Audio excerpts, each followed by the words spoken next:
qui sont loin, qui sont près, de ne pas vous décourager à cause d'une situation. Sur les sites, il y a 11 d'enseignement, même plus, sur les épreuves.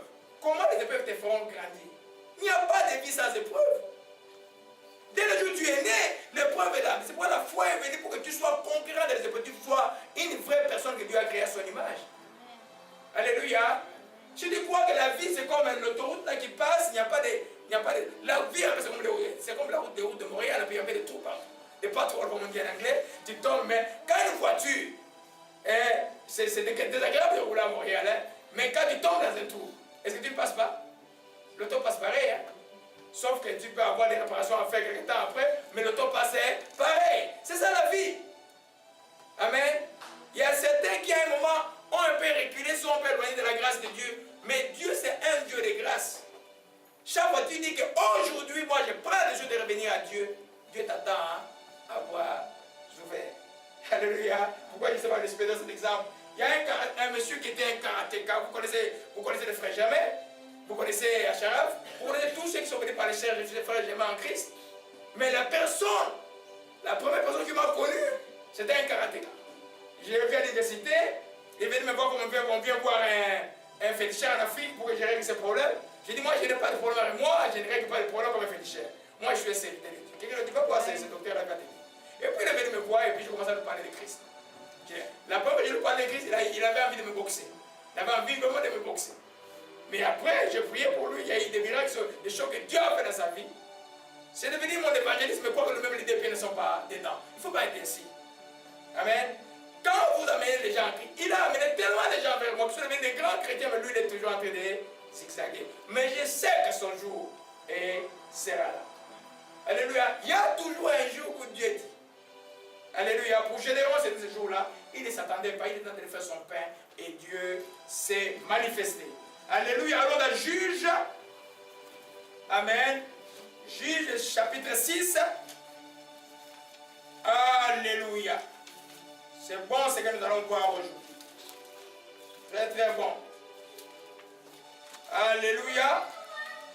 Je vais commencer au Maranatha, au Mashika Mantakai. Gloire à toi, Seigneur, que ton nom soit béni, soit exalté. Alléluia. On va commencer au verset 12. L'ange de l'Éternel lui apparut et lui dit, Éternel est avec toi, vaillant héros. Gédéon lui dit, ah mon Seigneur, si l'Éternel est avec nous, pourquoi toutes ces choses nous sont-elles arrivées? Où sont tous les produits que nos pères nous ont racontés? Quand ils disent, l'Éternel ne nous a pas fait monter hors d'Égypte. Maintenant l'Éternel nous abandonne, il nous livre entre les mains des mendiants. L'Éternel s'est tourné vers lui et dit, va avec cette force que tu as, délivre Israël de la main des mendiants. N'est-ce pas moi qui t'envoie? Et Gédéon lui dit, mon Seigneur, avec quoi délivrer Israël? Voici ma famille est la plus pauvre à Manassé. Je suis le plus petit de la maison de mon père. L'Éternel lui dit, je serai avec toi, tu battras mendiant comme un seul homme. Et l'Éternel lui dit, et Gédéon lui dit, si j'ai trouvé grâce à tes yeux, donne-moi un signe pour montrer que c'est toi qui me parles. Amen. Ça, je vais revenir après. Amen. Quand Dieu te parle, tu peux demander des signes pour confirmer. J'ai toujours dit à quelqu'un qui est un chrétien qui veut venir me voir ou qui veut venir à la maison de prier, de gêner. Demandez à Dieu, qui est cet homme-là qui peut voir? Alléluia. Parce qu'en Dieu, rien de caché ne restera caché. Alléluia. Tu dois pouvoir, quand Dieu te parle, même pour une mission, même pour une révélation, même pour un projet, tu dois pouvoir attendre les confirmations. Alléluia. Il faut attendre. C'est pourquoi le mot impatience ne marche pas avec Dieu. Quand tu es impatient, tu vas rater beaucoup de choses. Amen. Dans la Bible, on parle d'un roi qui s'appelait, c'était le plus beau d'Israël, mais c'était quelqu'un de doux, de timide, il s'appelait Saul. Amen. Il est en combat en face de l'ennemi, l'ennemi est en grand nombre, il sait très bien que dans Dieu on ne dépasse pas ses limites. Lui, il voulait offrir le sacrifice à Dieu. Ce n'était pas sa volonté, mais il voyait l'ennemi en face. Mais comme Israël ne peut pas combattre sans offrir quelque chose à Dieu, il attendait le prophète, Samuel n'arrivait pas. Samuel n'arrivait pas. Il a dit, mais moi, l'ennemi d'avant, qu'est-ce que je fais? Moi-même, je vais offrir les sacrifices. Et c'était sa première faute. Et puis la seconde faute est arrivée dans la vie de la foi parce qu'il voulait mieux faire que Dieu. Et la réalité a été retirée. Alléluia. C'est pour vous dire que la patience d'attendre une confirmation de Dieu est extrêmement importante, surtout pour ceux qui viennent d'être de nouveau. Amen. Parce que quand vous grandissez, vous comprenez c'est quoi la voie de l'esprit. On va voir ça après avec la poisson dimanche prochain. Mais aujourd'hui, je commence par passer un message que simplement, ce n'est pas mal de demander une confirmation des messages divins. Dieu confirme toujours ce qu'il appelle. Quand il te dit qu'il va faire quelque chose, il sait que tu es humain. Parce que ce qu'il nous demande souvent est au-delà de nos forces.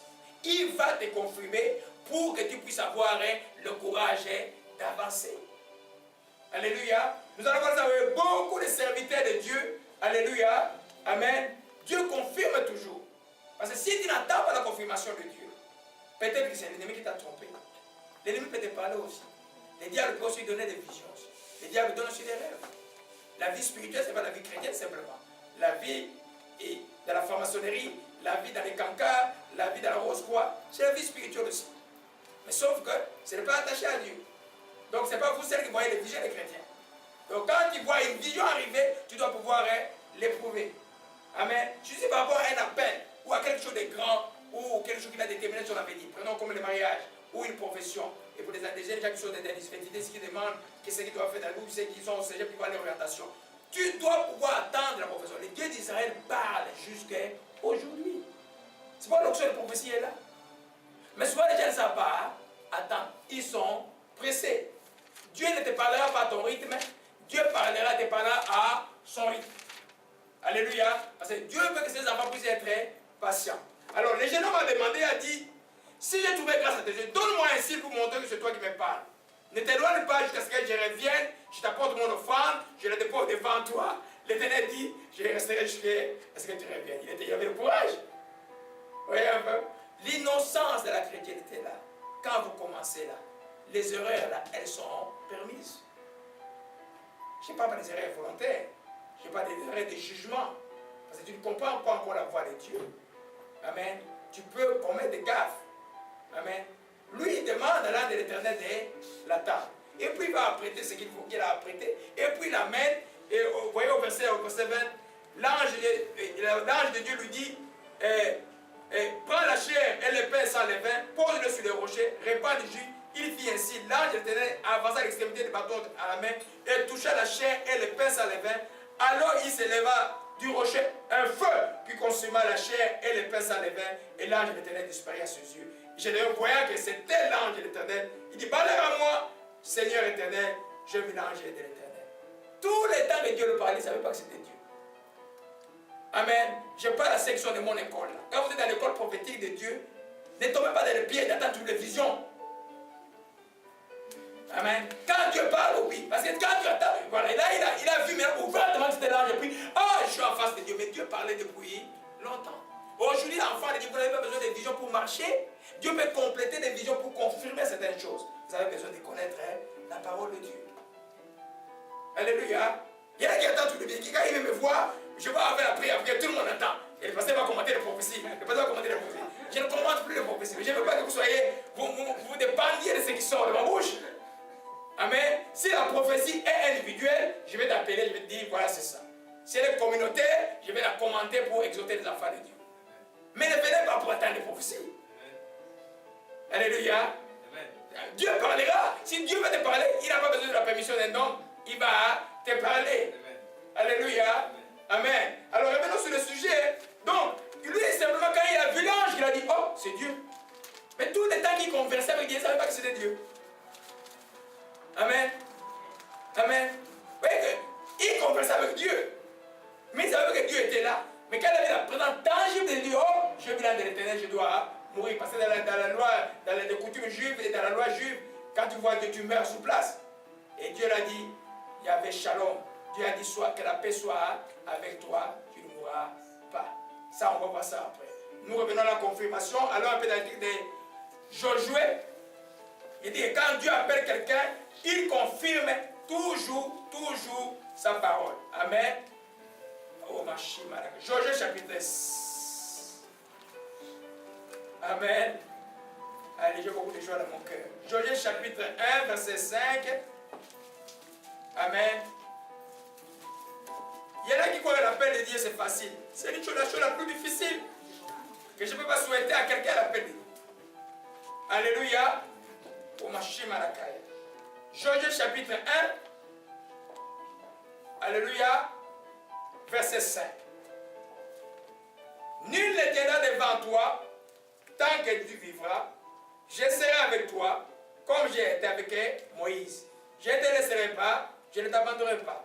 Fortifie-toi par courage, car c'est toi qui me donnes ce peuple en possession, que je j'irai à leur père de leur donner. Fortifie-toi et bon courage en échangeant fidèlement selon la loi et que Moïse, mon serviteur, t'a prescrit. Ne te retourne ni à droite ni à gauche afin de réussir dans tout ce que tu entreprendras. Alléluia. Dieu parle dans quel contexte là? Josué c'était qu'un ouvrier. Josué n'était pas le petit frère de Moïse. N'était pas la famille de Moïse. Josué était un ouvrier qui a amené à Moïse de l'eau. Voyez un peu? C'est lui que Dieu choisit pour conduire le peuple d'Israël. Et maintenant c'est lourd ça. Amen. Il fallait que Dieu vienne l'encourager. Il dit, prends courage, c'est moi qui t'envoie, je vais te donner la possibilité de le faire. Quand Dieu t'ouvre une porte, ou quand Dieu t'enjoint à faire quelque chose, il te donnera la possibilité de le finir. Amen. Alléluia. Amen. Donc il n'y a pas à craindre. Si tu crois vraiment au Dieu d'Abraham, d'Isaac et Jacob, si tu crois une philosophie, oui, peut-être là, tu as des problèmes.